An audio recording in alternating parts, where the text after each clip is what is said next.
ಮಾಡ್ತಾಯಿದ್ದೀವಿ, ವಿರೋಧ ಮಾಡ್ತಾಯಿದ್ದೀವಿ.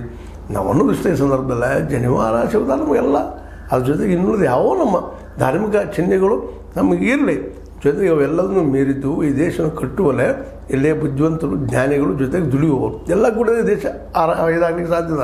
ಅದೆಲ್ಲ ಮೂಢನಂಬಿಕೆಗಳಿಂದ ಮತ್ತೆ ನಂಬಿಕೆಗಳಿಂದ ಅದನ್ನೆಲ್ಲ ಹಿಂದಿನ ದಿನಗಳು ನೆನಪಿಸ್ಕೊತಿದ್ದ ಅಲ್ಲ, ಹೀಗಾಗಬಾರ್ದು ಹೊರತು ವಿರೋಧ ಮಾಡಿದ್ರೆ ಇದು ಇನ್ನೊಂದು ಏನಪ್ಪ ಅಂದರೆ ಇಂಟರ್ನ್ಯಾಷನಲ್ ಅವೆಲ್ಲ ಹಾಸ್ಯಾಸ್ಪದ ಆಗ್ತೀವಿ ಅಂತ. ಏನಪ್ಪ ಇವರು ವೈಜ್ಞಾನಿಕವಾಗಿ ಮಾತಾಡ್ತಾರೆ, ಇಂಥವುದಲ್ಲ ಅಂತ ಅನ್ನೋಂಥ ಮಾತುಗಳು ಬರ್ತಾವೆ. ಅದರ ಅರ್ಥ ಅವರು ಟೀಕಾ ಮಾಡ್ದಂಥ ಬಿಡಬೇಕಂತಲ್ಲ, ನಮ್ಮ ಅಟ್ಲೀಸ್ಟ್ ಎಕ್ಸಾಮ್ಗಳನ್ನ ಒಂದು ವೈಜ್ಞಾನಿಕ ನೆಲೆಗಟ್ಟಿನಲ್ಲಿ ಅವುಗಳನ್ನು ಹೊರಗಿಟ್ಟು ಬರ್ಬೇಕು ಮನೆಯಾಗಿಟ್ಟು ಬರ್ರಿ ಅಂತ ಹೇಳ್ತಾರೆ.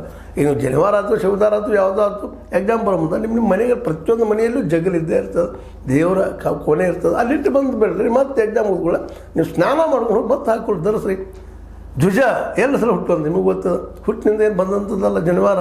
ನೀವು ನಿಮ್ಮ ಮಕ್ಕಳ 7 ವರ್ಷ 6 ವರ್ಷಕ್ಕೆ ಬಂದಾಗ ಈ ಜನಿವಾರನ ಹಾಕಿರ್ತೀರಿ ಅವ್ರಿಗೆ, ಅಂದರೆ ತೆಗಿಲಿಕ್ಕೆ ಹಾಕಲಿಕ್ಕೆ ಬರುತ್ತೆ. ಹಂಗೆ ಉಳಿದಾಳಿ ಸಹಿತ ಇನ್ನುಳಿದ ವಸ್ತುಗಳು ಸಹಿತ ನಾವು ಹುಟ್ಟಿ ಬಂದ ಮೇಲೆ ನಮ್ಮ ಸೌಂದರ್ಯಕ್ಕೋ ನಮ್ಮ ಧಾರ್ಮಿಕ ನಂಬಿಕೆಗೋ ನಾವು ಹಾಕ್ಕೊಳ್ತಾ ಇರ್ತೀವಿ, ಅವ್ರ ಬಗ್ಗೆ ನಮ್ಗೆ ಗೌರವ ಇರಲಿ.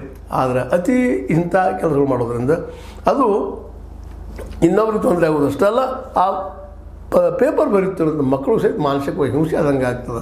ಯಾಕಂದ್ರೆ ಮನೆಯಲ್ಲೇನೋ ಅದನ್ನು ಜಗಲಿ ಮೇಲೆ ಇಟ್ಟು ಬಂದು ಅದನ್ನು ಪೂಜೆ ಮಾಡಿ ಬಂದ್ರೆ ಮನಸ್ಸು ಶಾಂತಿ ಇರ್ತದೆ, ಶಾಂತಿ ಕೊಡ್ತಾ ಎಕ್ಸಾಮ್ ಬರೆಯುವಂಥ ಶಕ್ತಿನೂ ಮಕ್ಕಳಲ್ಲಿ ಬರ್ತದೆ. ಯಾಕೆಂದರೆ ಯಾರು ಬರಹಗಾರಿದ್ದಾರೆ, ಯಾರು ಚಿಂತಕರಿದ್ದಾರೆ, ಯಾರು ವಿಜ್ಞಾನಿಗಳಿದ್ದಾರೆ ಗೊತ್ತಾಗ್ತದೆ ಅವ್ರಿಗೆ.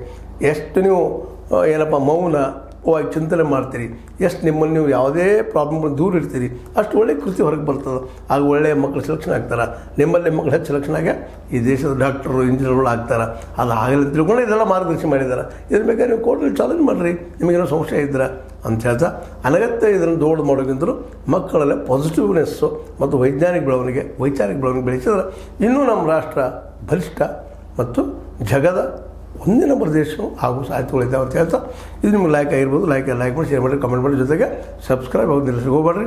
S60 ನ್ಯೂಸ್ ಅರ್ಥಾತ್ ಸಿದ್ದರಾಮಯ್ಯ ಸತ್ಯ ಕೈಗಳಲ್ಲಿ ವಂದನೆಗಳು.